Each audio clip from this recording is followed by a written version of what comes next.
जय हिंद प्यारे दोस्तों, आज के इस बेहद महत्वपूर्ण सेशन में मैं आप सभी का हार्दिक स्वागत करता हूं, अभिनंदन करता हूं। प्यारे दोस्तों, पिछले मनोविज्ञान की श्रृंखला में हमने टॉप 30 प्रश्नों को कवर किया। यदि आपने हमारा वो सेशन नहीं देखा तो आप सेशन जाइए और वहां पर सेशन को देखिए और अपना आकलन कीजिए।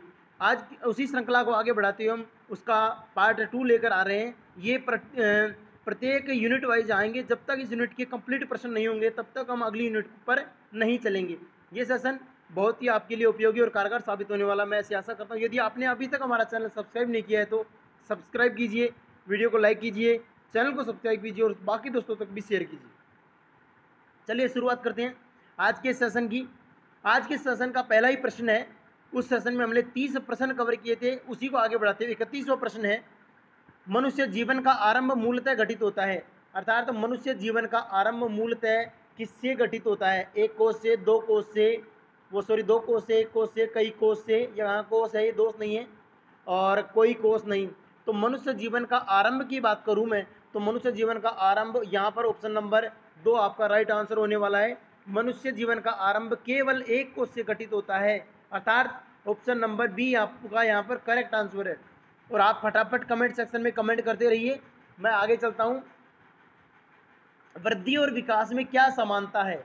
वृद्धि और विकास में क्या संबंध है? एक दूसरे के विरोधी हैं, एक दूसरे के समान हैं, एक दूसरे के पूरक हैं, उपयुक्त सभी। अब देखिए, उपयुक्त सभी क्यों नहीं हो सकता आंसर? ये सरकारी ऑप्शन है, इसको देखते ही आप ये मत सोचा करो नहीं आ रहा तो ठोक दो उपयुक्त सभी। जी नहीं, ऐसा नहीं करना है, क्योंकि आप क्या कर रहे हो, यहाँ पर आप टीचर बनने की तैयारी कर रहे हो, मनोविज्ञान पढ़ रहे हो, तो ऐसे तो क्या आप लगा ही नहीं सकते। देखिए, ये उपयुक्त सभी क्यों नहीं हो सकता? एक तरफ दिखा हुआ विरोधी है, एक दूसरे समान है, पूरक है, नहीं नहीं नहीं नहीं। यहाँ पर क्या होगा? मेड फॉर ईच अदर, अर्थात एक दूसरे के पूरक है, एक दूसरे के लिए बने हैं। वृद्धि और विकास ऑप्शन नंबर 3 आपका राइट आंसर हो जाएगा। क्या हो जाएगा? ऑप्शन नंबर 3 यहाँ पर आपका राइट आंसर हो जाएगा। अगला प्रश्न देखिए, प्रश्न नंबर 33। एक शिक्षक शिक्षार्थी के मानसिक विकास का ज्ञान प्राप्त करके जिसकी योजना नहीं बना सकता वह है, अर्थात एक शिक्षक है, वो शिक्षार्थी के मानसिक विकास के ज्ञान प्राप्त करने की योजना नहीं बना सकता, क्योंकि शिक्षक को पता नहीं है उस बच्चे का मानसिक लेवल क्या है, उसकी योजना नहीं बना सकता। तो उसी का आपको यहाँ पर एक करेक्ट आंसर का चूज करना है। पाठ्यक्रम, शिक्षण विधि, विषय वस्तु का चयन, शारीरिक विकास। तो यहाँ पर आपका करेक्ट आंसर क्या हो जाएगा? आप कमेंट सेक्शन में कमेंट कर दीजिए। यहाँ पर योजना नहीं बना सकता, शारीरिक विकास आपका यहाँ पर ऑप्शन नंबर 4 राइट आंसर हो जाएगा। चलिए अगले प्रश्न की ओर बढ़ते हैं। निम्न में से कौन सा कथन सत्य नहीं है? आपको असत्य है, अर्थात देखिए, निम्न में से कौन सा कथन सही नहीं है, यानी गलत कथन का पता लगाना है। बाकी 3 कथन सही है। वृद्धि एवं विकास पर्यायवाची हैं। वृद्धि में मात्रात्मक परिवर्तन निहित है, बिल्कुल सही है। वृद्धि जीवन पर्यंत नहीं होती है, देखते हैं। वृद्धि के साथ विकास भी होता है। अब देखिए, वृद्धि के साथ विकास होता है। अब आप कमेंट सेक्शन में कमेंट करके छाप दीजिए उत्तर। वृद्धि, देखिए, वृद्धि के साथ विकास होता है, बिल्कुल होता है। वृद्धि जीवन पर्यंत नहीं होती है, बिल्कुल। वृद्धि परिपक्वता तक ही होती है, विकास जीवन पर्यंत चलता है, बिल्कुल। यहाँ ये ठीक है। वृद्धि और विकास एक दूसरे के पर्यायवाची, जी नहीं, ऐसा कहना बिल्कुल भी ठीक नहीं होगा। यहाँ पर आपका ऑप्शन नंबर 1 राइट आंसर हो जाएगा। वृद्धि एवं विकास पर्यायवाची नहीं है, ऑप्शन नंबर 1 आपका राइट आंसर हो जाएगा। अगला प्रश्न देखिए, प्रश्न नंबर 35। प्रश्न नंबर 35 में क्या कह रहा है? एक व्यक्ति में देवत्व है, मनोविश्लेषण सिद्धांत में यह किसके लिए प्रयुक्त हुआ है? अर्थात एक व्यक्ति में क्या है? देवत्व है। अब देवत्व किस में आएगा? आपको पता है, id, ego, superego, libido. आपका यहाँ पर करेक्ट आंसर क्या होगा? Superego. देखिए, सुपर ईगो होता है व्यक्ति में, सुपर ईगो वाला व्यक्ति भी कुछ समाजित होता है और इड वाला भी कुछ समाजित हो। इड वाला तो क्या है, इसको बोलते हैं आप, इड वाले को क्या बोलते हैं? जैसा कि मैं बता सकता हूँ आपको बेस्ट एग्जांपल के तौर पर, ये क्या है? इड है ना, जो, जैसे एक एग्जांपल आपको देता हूँ। आप मार्केट में जा रहे हो, मार्केट में आपने किसी लड़की को देखा, लड़की को देखकर आपके दिमाग में अर्थात जो विचार आते हैं वो तो क्या है? उल्टे पुल्टे वाले, वो तो इड है। ईगो है एक डिस्टेंस मेंटेन करना, और सुपर ईगो, नहीं नहीं नहीं, ये तो मेरी सिस्टर है, तो वो वाला क्या आएगा? सुपर ईगो में देवत्व है। हर चीज़ को उसका उसका जो बोलते हैं ना, मतलब मेंटली एबिलिटी वाला विकास वो सर्वाधिक होता है। ठीक है, आगे चलते हैं। यहाँ पर आपका ऑप्शन नंबर 3 राइट आंसर हो जाएगा। अगला प्रश्न देखिए, किस अवस्था में आक्रामक व धारणात्मक व्यक्तित्व होता है? इनमें से देखिए, इनमें से किस अवस्था में आक्रामक व धारणात्मक व्यक्तित्व विकसित होता है? मुखावस्था, गुदावस्था, लैंगिक अवस्था और अव्यक्ता अवस्था। यहाँ पर आपका राइट आंसर क्या होगा? कमेंट सेक्शन में कमेंट में छाप दीजिए। यहाँ पर आक्रामक और धारणात्मक विकास कब होता है? जब वह गुदावस्था में होता है। ऑप्शन नंबर 2 आपका राइट आंसर होगा। अब बताओ ये अवस्थाएं किसने दी? कमेंट सेक्शन में कमेंट करके बताना। ये अवस्थाओं के प्रकार किस मनोवैज्ञानिक के द्वारा दिए गए हैं? ठीक है, आगे बढ़े। देखिए, किस अवस्था में काम प्रवृत्ति निम्न स्तर पर होती है? किस अवस्था में काम प्रवृत्ति निम्न स्तर पर होती है? किशोर अवस्था, शैशवावस्था, बाल्यावस्था, युवावस्था। तो यहाँ पर आपका राइट आंसर होने वाला है बाल्यावस्था। देखिए, बाल्यावस्था में काम प्रवृत्ति निम्न स्तर पर होती है। बच्चा खेल के कार्यों में लग जाता है, गैंगेज होता है, आपको पता ही है, एक दूसरे के साथ वो उसको पता ही नहीं लगता, वो खेल खेल में ही बाल्यावस्था निकाल देता है एक दूसरे से। ठीक है, यहाँ पर क्या होता है? अब आगे बढ़ते हैं। यहाँ पर बाल्यावस्था राइट आंसर हो जाएगा। प्रश्न नंबर 38 देखिए, प्रश्न नंबर 38, फ्राइड के अनुसार निम्न में से कौन सी विकास की अवस्था बच्चे का ध्यान जननांगों की तरफ जाता है? इनमें से कौन सी विकास अवस्था सिगमंड फ्राइड के अनुसार बच्चे का ध्यान किस पर जाता है? जननांगों की तरफ जाता है। मुख्य, लैंगिक, गुदीय, प्रसुप्ति। अभी आपको कमेंट सेक्शन में कमेंट करके बताना है यहाँ पर आपका राइट आंसर क्या होगा। देखिए, जब बच्चा जब बच्चा लैंगिक अवस्था में होता है तो उसका ध्यान जननांगों की तरफ जाता है। यहाँ पर सिगमंड फ्राइड के अनुसार ऑप्शन नंबर 3 राइट आंसर होने वाला है। ठीक है, आगे बढ़ते हैं। अगला प्रश्न देखिए आपका, कौन सा सिद्धांत व्यक्त करता है कि मानव मस्तिष्क एक बर्फ की चट्टान के समान है? मानव मस्तिष्क एक बर्फ की चट्टान के समान जो अधिकांश छिपी रहती है। अर्थात जब बर्फ की चट्टान होती है उसको आप पानी में डालोगे, उसका 1/90 भाग पानी में रहता है, और जो 10 भाग होता है, 1/10 वो क्या है, ऊपर तैरता रहता दिखाई देता है, बाकी क्या रहता है, पानी के अंदर रहता है। तो यहाँ पर कौन सा सिद्धांत है? देखिए, हम देखते हैं कौन सा सिद्धांत है।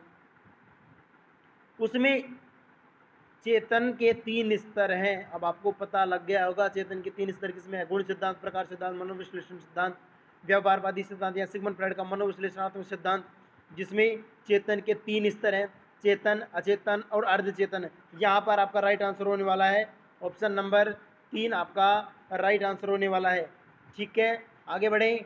ये देखिए, अगला प्रश्न है,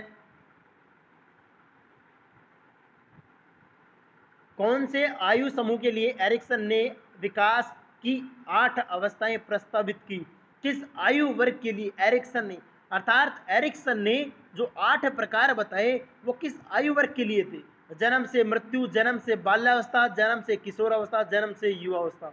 जी हाँ, आपने सही पढ़ा है, ये प्रश्न भी बन सकता है।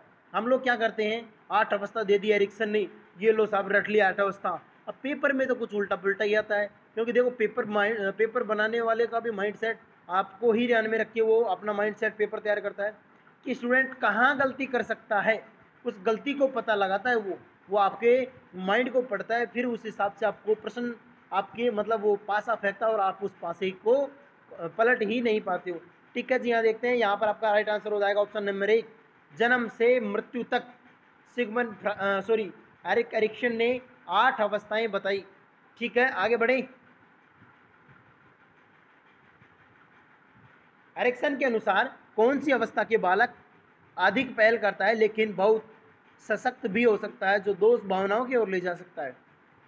एरिक एरिक्सन के अनुसार कौन सी अवस्था का बालक अधिक पहल करता है लेकिन बहुत सशक्त भी हो सकता है, जो दोष भावनाओं की ओर ले जाता है? 18 माह से 3 वर्ष का बालक, 3 से 6 वर्ष का बालक, 6 वर्ष से 12 वर्ष तक का बालक, किशोर अवस्था।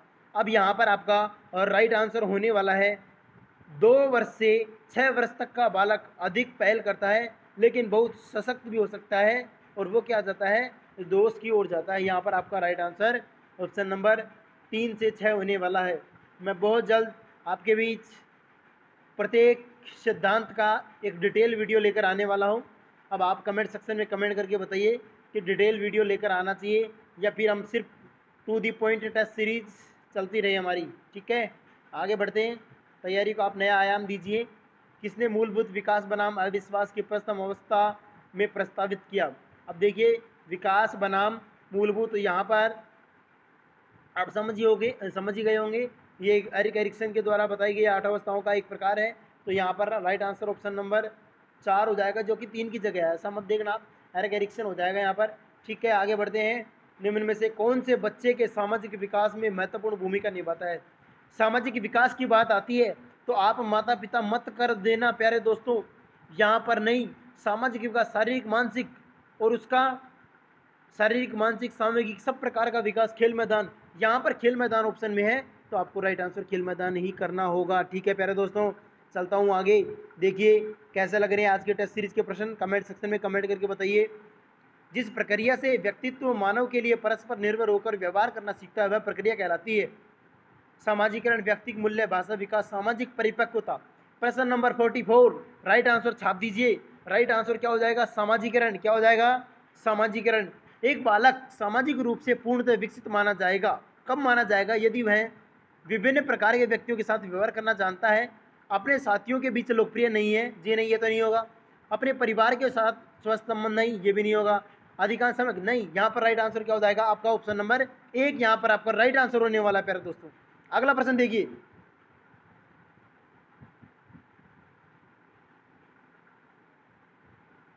अगला प्रश्न देखिए, बालक के निम्न में से कौन सा सामाजिक संपर्क का स्रोत सबसे प्रारंभिक और अधिक चलने वाला है? इनमें से कौन सा सामाजिक संपर्क का स्रोत सबसे पहले चलता है और सबसे अंत तक चलता है? ठीक है, यहाँ पर अगर मैं आपके प्रश्नों की चर्चा करता हूँ तो यहाँ देखिए ऑप्शन शिक्षक, सहकर्मी, परिवार और मित्र। तो यहाँ पर आपका राइट आंसर होगा प्रारंभ से अंत तक, प्रारंभ से अंत तक चलता है आपका परिवार। जब बच्चा जन्म लेता है तो उसको परिवार, और अंत में भी सबसे अधिक चलने वाला भी परिवार ही होता है। अंत में देखिए दोस्त होते हैं आपके, जो कुछ समय के लिए आते हैं, और कुछ दोस्त स्वार्थी भी होते हैं, आपको पता ही है, जो एक निश्चित समय के बाद आपसे निश्चित दूरियां मेंटेन कर लेते हैं। परंतु एक फैमिली ऐसा संपर्क है जो शुरू से और अंत तक सर्वाधिक समय तक आपका साथ निभाएगा।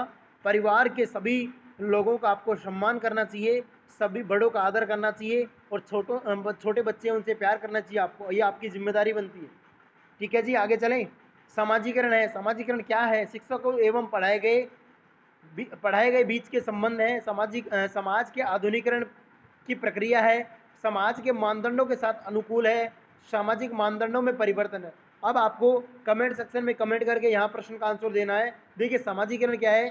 समाज के मानदंडों के साथ अनुकूलन करना ही क्या कहलाता है? सामाजीकरण कहलाता है। ठीक है, आगे चलते हैं। ब्रिजेश के अनुसार उत्तेजना भाग है। ब्रिजेश के अनुसार उत्तेजना किसका भाग है? शारीरिक विकास, मानसिक विकास, सामाजिक विकास, संवेगात्मक विकास। देखिए ब्रिजेश के अनुसार जो उत्तेजना है वो क्या है? संवेगात्मक विकास का भाग है। किसका भाग है? संवेगात्मक विकास का। विकास के निम्नलिखित में से कौन सा संवेग के बारे में सत्य नहीं है? अब इनको यहाँ पर आपको विकास का निम्नलिखित कौन सा संवेग के बारे में सत्य कथन नहीं है, आपको सत्य कथन का फाइंड आउट मतलब नहीं है, उसका फाइंड आउट करना है। बालक के संवेगात्मक लक्षणों से आसानी से पहचाने जा सकते हैं।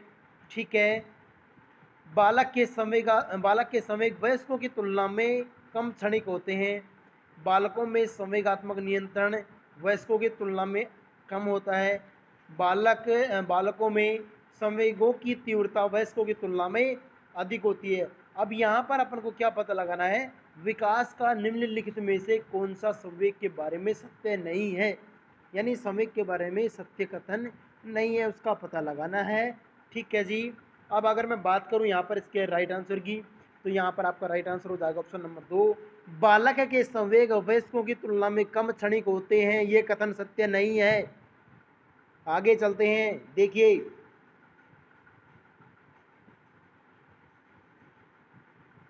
ठीक है, ये देखिए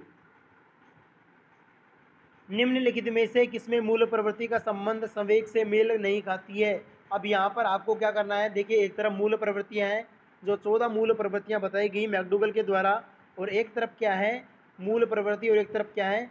संवेग है। अब यहाँ पर आपको 3 तो सही है और 1 गलत है, उसका फाइंड आउट एन उसका पता लगाना है। ठीक है जी। अब देखिए पलायन भय होता है युद्ध प्रियता क्रोध संवेदना आश्चर्य अप्रियता घृणा। तो यहाँ पर युद्ध प्रियता का संबंध क्रोध से नहीं है। ऑप्शन नंबर सॉरी ये आपका 1 मिनट के लिए ये थोड़ा सा हमने गलत बता दिया है आपको, यहाँ पर ये नहीं होगा, यहाँ पर ये राइट आंसर होने वाला आपका कौन सा होगा, संवेदना का आश्चर्य से नहीं है। यहाँ पर आपका राइट आंसर हो जाएगा 50 नंबर प्रश्न में ऑप्शन नंबर 2 यहाँ का आपका राइट आंसर होने वाला है। जन्म के समय नवजात शिशु रोता है।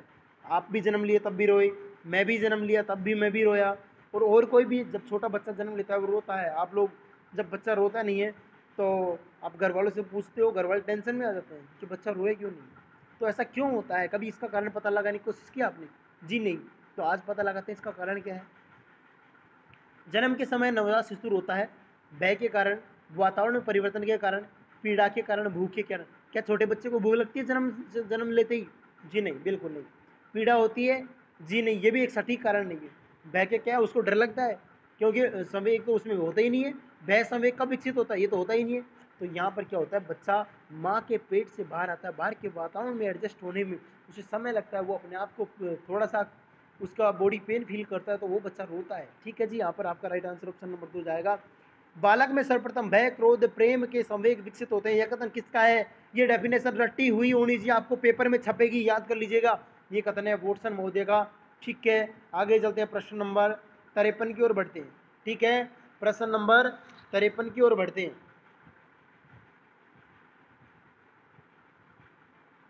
ठीक है, अब देखते हैं प्रश्न नंबर 53 में सामयिक विभेदीकरण के सिद्धांत किसके द्वारा प्रस्तुत किया गया?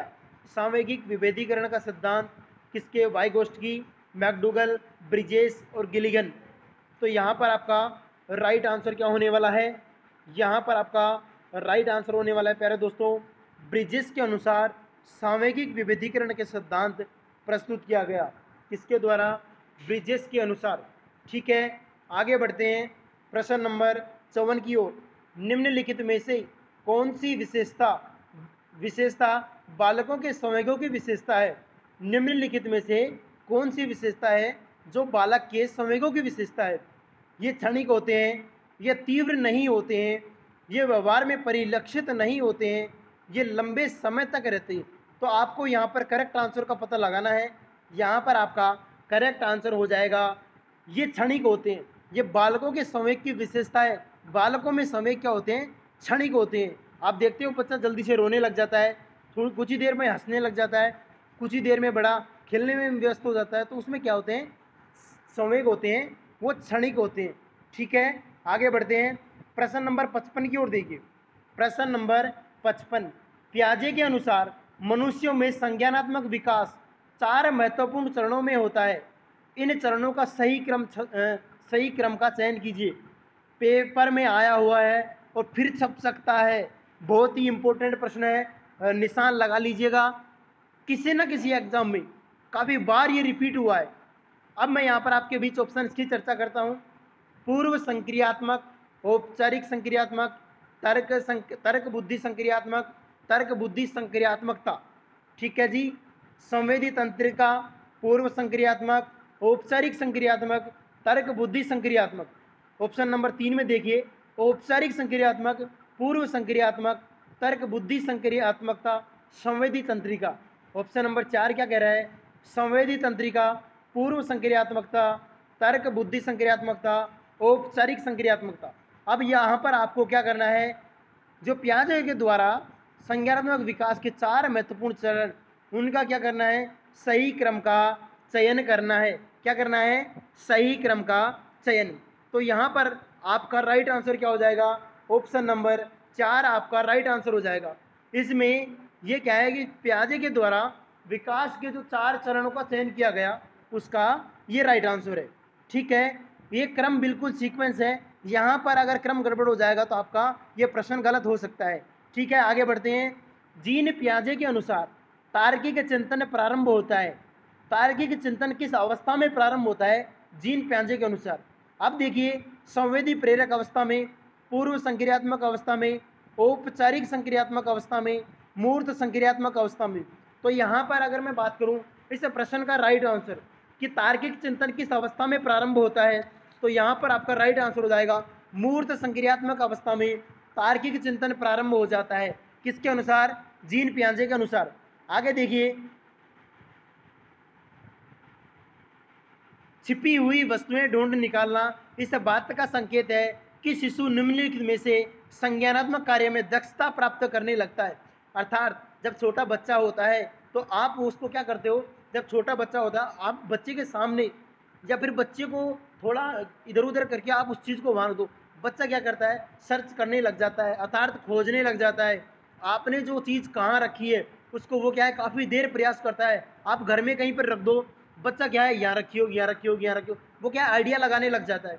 तो उसमें क्या, यहाँ पर क्या होगा, उसमें वस्तु स्थायित्व का भाव विकसित हो जाता है। इस कारण बच्चा वस्तुओं के प्रति उसका स्थायित्व हो जाता है। देखिए ये चीज़ है, ये पानी की बोतल है, ये चाहिए है, ये वो क्या है, स्थायित्व हो जाता है और वो उनको क्या करता है, फाइंड आउट करने में सक्षम हो जाता है।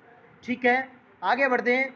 प्रश्न नंबर 58 है, यह तथ्य है कि बच्चों को सांस्कृतिक रूप से प्रासंगिक ज्ञान की आवश्यकता होती है, निम्नलिखित में से किस व्यक्तित्व का संबंध है?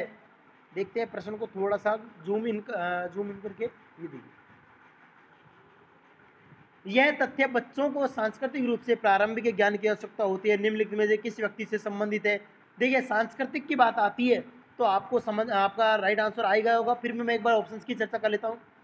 लेव Vygotsky, B F. Skinner, Charles Darwin, Urie Bronfenbrenner. तो यहाँ पर आपका राइट आंसर क्या होगा? देखिए सांस्कृतिक की बात आती है तो यहाँ पर आपका आंसर हो जाएगा लेव वाइगोत्स्की। ठीक है, प्रश्न नंबर 59 देखिए, बच्चे दुनिया के बारे में अपनी समझ का सृजन करते हैं, इसका श्रेय किसको जाता है? बच्चे दुनिया के बारे में अपनी समझ का सृजन करते हैं, इसका श्रेय किसको जाता है? स्किनर को, पियाजे को, पावलोव को, कोलबर्ग को। अब आप कमेंट सेक्शन में कमेंट करके बताइए इसका श्रेय किसको जाता है? इसका श्रेय जाता है जीन पियाजे को जाता है। ठीक है, आगे बढ़ते हैं। आज की श्रृंखला का लास्ट प्रश्न, जोन ऑफ प्रैक्टिकल डेवलपमेंट का संपर्क किसके द्वारा दिया गया? बांडुरा, पियाजे, स्किनर और वाइगोत्स्की। तो जोन ऑफ प्रॉक्सिमल का जो संप्रत्य है वो किसके द्वारा दिया गया था? वो वाइगोत्स्की के द्वारा दिया गया था। ठीक है, जेडपीडी, इसको जेडपीडी भी बोलते हैं, कई बार आपसे जेडपीडी का फुल फॉर्म भी पूछा गया है। प्यारे दोस्तों, आज की श्रृंखला के ये थे हमारे टॉप 30 प्रश्न। अगर आपको ये सेशन अच्छा लगा हो तो चैनल को सब्सक्राइब कीजिए, वीडियो को लाइक कीजिए, बाकी दोस्तों तक शेयर कीजिए। फिर मिलते हैं एक नेक्स्ट सेशन के साथ। धन्यवाद।